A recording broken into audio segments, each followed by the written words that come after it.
সুপ্রভাত বন্ধুরা, আজ হলো 6 জুলাই সোমবার। আজকের সকালের বরাক উপত্যকার শ্রীভূমি, করিমগঞ্জ, শিলচর, হাইলাকান্দি সহ আসামের বিশেষ বিশেষ খবরগুলি হলো।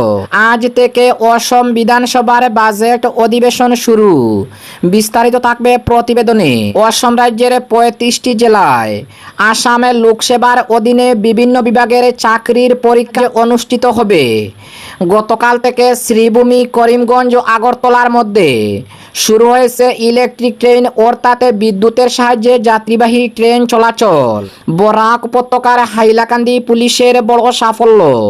নেশাবিরোধী অভিযানে আনুমানিক 6 কোটি টাকার অধিক মূল্যের নেশাজাতীয় ইয়াবা ট্যাবলেট বাজেয়াপ্ত।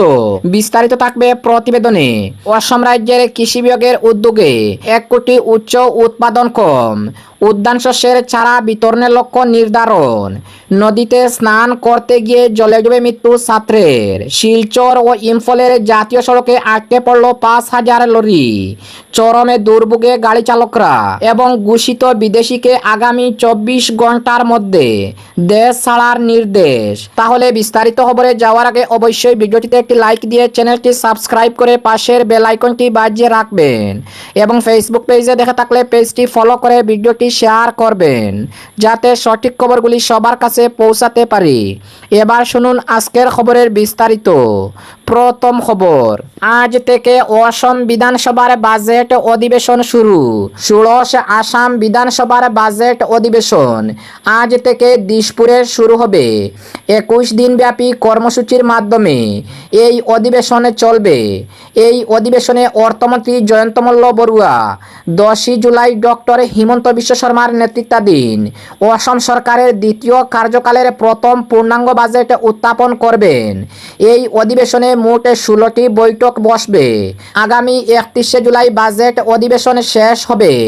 আজ থেকে অনুষ্ঠিত এই অধিবেশনের প্রশ্নোত্তরকালের প্রতি লক্ষ্য রেখে বনমন্ত্রী জয়ন্ত মল্ল বড়ুয়া পরিবেশ ও বন বিভাগের আধিকারিকের সঙ্গে এক বৈঠকে মিলিত হন।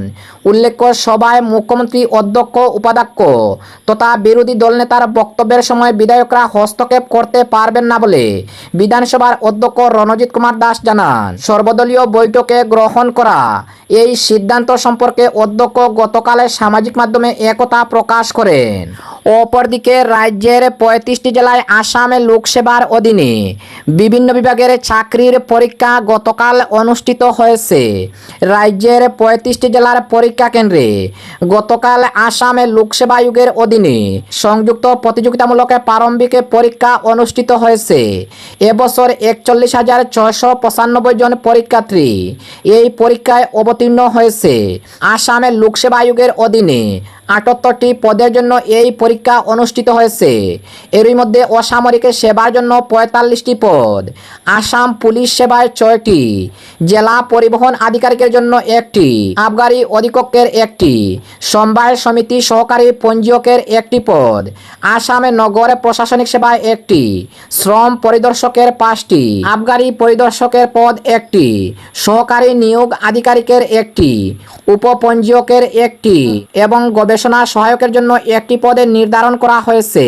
অপরদিকে গতকাল থেকে শ্রীভূমি, করিমগঞ্জ ও আগরতলার মধ্যে শুরু হয়েছে ইলেকট্রনিক ট্রেন, অর্থাৎ বিদ্যুতের সাহায্যে যাত্রীবাহী ট্রেন চলাচল। শ্রীভূমি, করিমগঞ্জ ও আগরতলার মধ্যে চলাচলকারী উত্তর পূর্বের প্রথম মেনু ট্রেন, অর্থাৎ ইলেকট্রিক বিদ্যুতের সাহায্যে চলা কম ও মাঝারি দূরত্বের যাত্রীবাহী রেলযাত্রার সূচনা করা হয়েছে। ত্রিপুরার মুখ্যমন্ত্রী মানিক সাহা গতকাল আগরতলা থেকে পতাকা নেড়ে এই রেলযাত্রার সূচনা করেন। 3,600 জন যাত্রী বহনকারী এই ট্রেনটিতে সিসিটিভি ক্যামেরা এবং জিপিএস ট্র্যাকারের মতো সুযোগ সুবিধা রয়েছে। অপরদিকে হাইলাকান্দি পুলিশের বড় সাফল্য।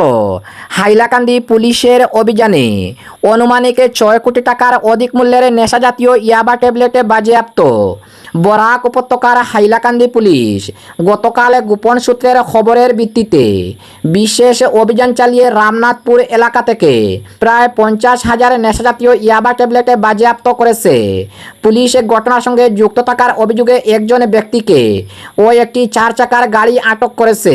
ধৃত ব্যক্তি ইয়াবা ট্যাবলেটগুলি নিয়ে আইজল থেকে পাতারকান্দির উদ্দেশ্যে যাচ্ছিল। পুলিশ সূত্রে জানানো হয়েছে, বাজেয়াপ্ত করা ইয়াবা ট্যাবলেটগুলোর বাজার মূল্য অনুমানিক 6.5 কোটি টাকা হবে। পুলিশ ঘটনার তদন্ত শুরু করেছে। অপরদিকে অসম রাজ্যের কৃষি বিভাগের উদ্যোগে রাজ্যে 1 কোটি উচ্চ উৎপাদনক্ষম উদ্যান শস্যের চারা বিতরণের লক্ষ্য নির্ধারণ।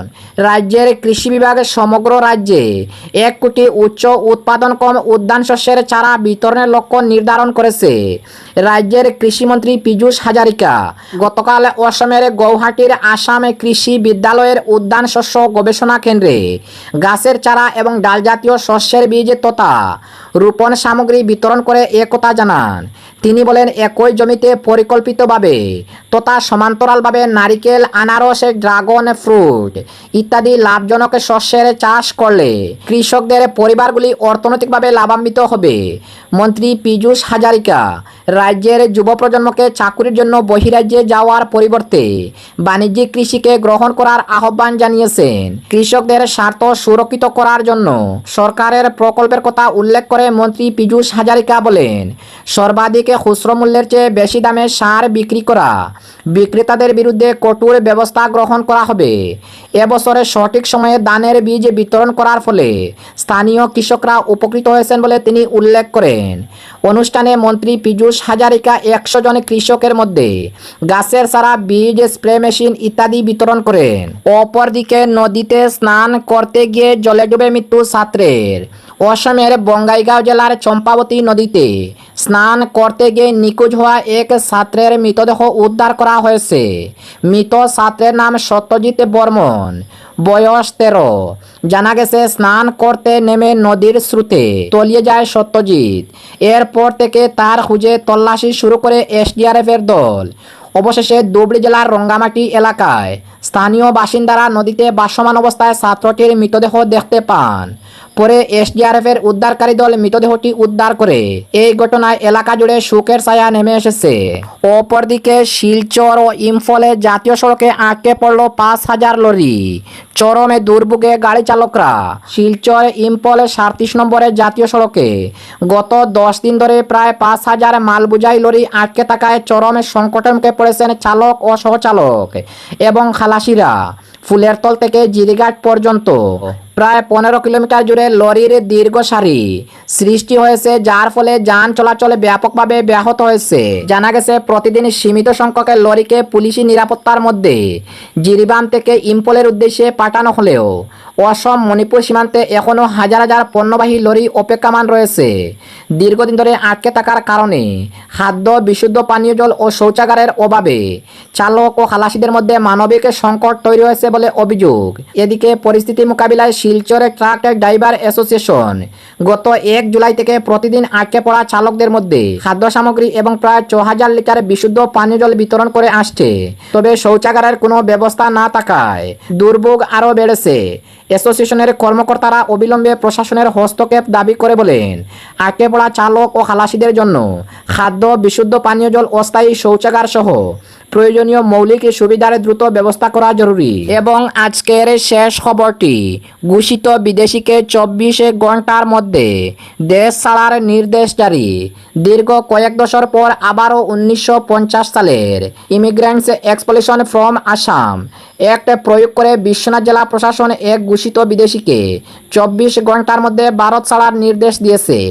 এই পদক্ষেপের মাধ্যমে সংশ্লিষ্ট ব্যক্তিকে বাংলাদেশে ফেরত পাঠানোর প্রক্রিয়া শুরু হয়েছে। গত 2 জুলাই জারি হওয়া এক নির্দেশে বিশ্বনাথ জেলার কমিশনার করবী শইকীয়া করণ শোনিতপুর জেলার খেরবাড়ি গ্রামের বাসিন্দা প্রয়াত অজিত আনসারির পুত্র কায়াম আনসারিকে নির্দেশ দেন। আদেশ পাওয়ার 24 ঘন্টার মধ্যে শ্রীভূমি, করিমগঞ্জ, ধুবড়ী অথবা দক্ষিণ শালমারি শালমারা সীমান্ত পথ দিয়ে আসাম তথা ভারতের ভূখণ্ড ত্যাগ করতে হবে। জেলা প্রশাসনের এই সিদ্ধান্ত সীমান্ত পুলিশের সিনিয়র সুপারিনটেন্ডেন্টে জমা দেওয়া প্রতিবেদনের ভিত্তিতে নেওয়া হয়েছে।